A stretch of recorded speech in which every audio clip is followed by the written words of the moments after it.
All right. So we've got the starter kits. 2 decks ready to play.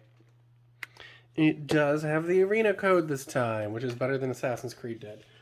So Assassin's Creed was interesting for the color combinations. The decks mechanically were actually pretty good. It was just a bummer you couldn't, play them on arena.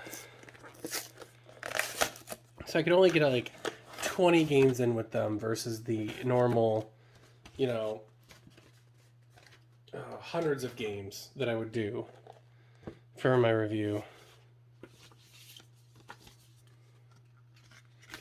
Oh, what's going on? So what's really funny is the green-white deck. There's one in this arena kit. There's one last year's.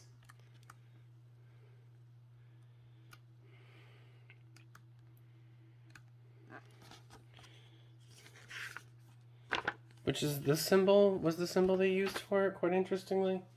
For last year's. But last year's had an Is It deck and, was it Selesnya? So that's kind of funny in hindsight. Lord of the Rings has, like, Selesnya and then a,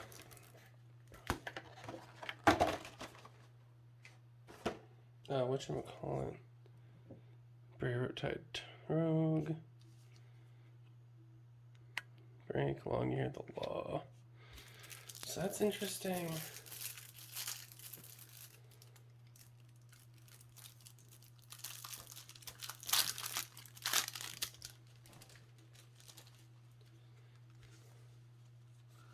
Keep that for myself. So we got a couple how to plays, a couple tokens. These are double-sided. Alright, so let's get into the decks. We got Mockingbird, Divergent Storm, Sword of Vengeance. Nice. What's that do? First strike, Vigilance, Trample, and Haste. Whew. That Thieving Otter got a reprint.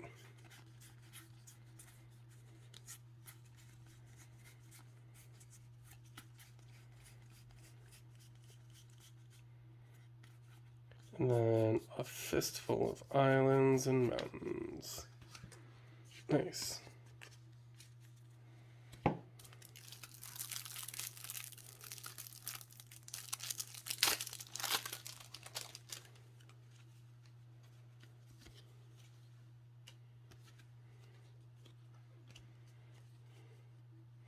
Rabbits.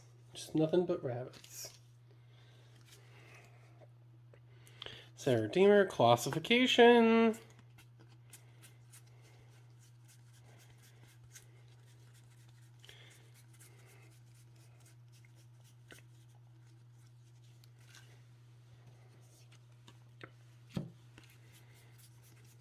Nice. Alright, I will get these sleeved up, done up, and I'll play a few hundred games on Arena and let you guys know how it went. Alright, so I've played about, I don't know, like 3 or 4 in-person games with each deck from the starter kit, and then about 100 total games between the two. But I will admit I lean more towards Outer Limits. So let's just start with hair raising. Green-white rabbits is a thing right now in Standard, in the meta. Like, one of the top 5 decks is green-white rabbits, but it throws in a bit of red, and, like, I don't even think any of these cards are in there. Maybe this guy. He's the card worth pulling out of here. If you look, this deck is like $8, $7.50, and this guy is $4.22. So it kind of shows you where the value in this deck is. Everything else, pennies, reprints, whatever. No one cares. See, I'm pretty sure this is the card that people are pulling for that deck in the standard meta. MTG Gold Fish Standard.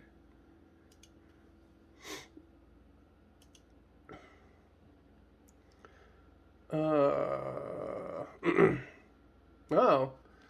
So I got beat by this, like, slick shot show-off dude.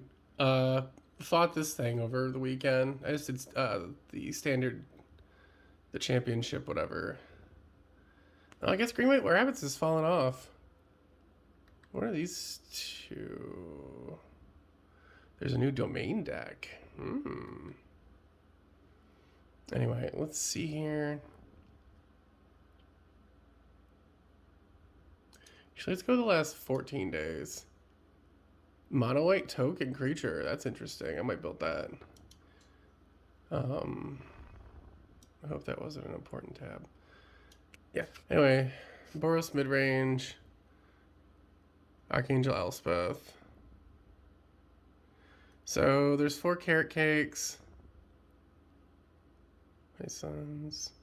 Sunfall. Yep, 4 caretaker's talents.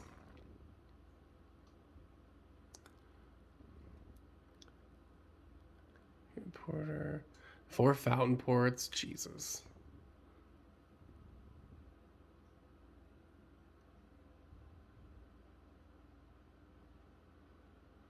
Yeah, there's Bez of the Bounding Spring. Okay. And Sunspine Links. Interesting.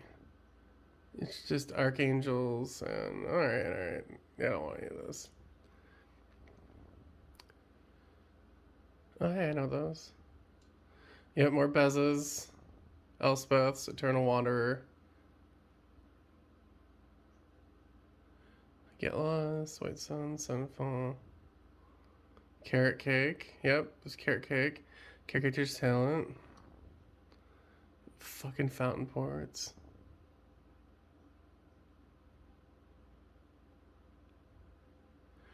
Yeah, I guess the green-white deck fell out of favor. So I guess people are still buying this card. Needs for Commander. He's a Rabbit Soldier. So we get to Outer Limits. And this deck kind of slaps. The 2 is the better deck. The Barra, Riptide, Outer Rogue.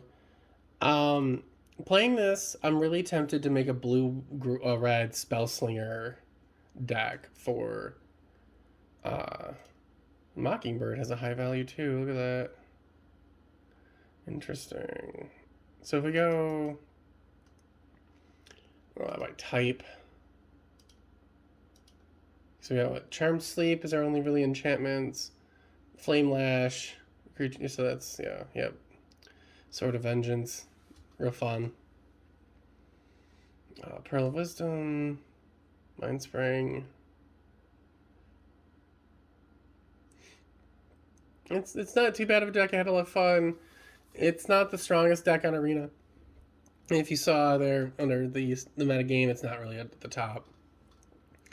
But I would like it. It just seems like a fun thing to have a blue-red Otter deck for Standard. I don't think I'll win anything with it, but so there's that.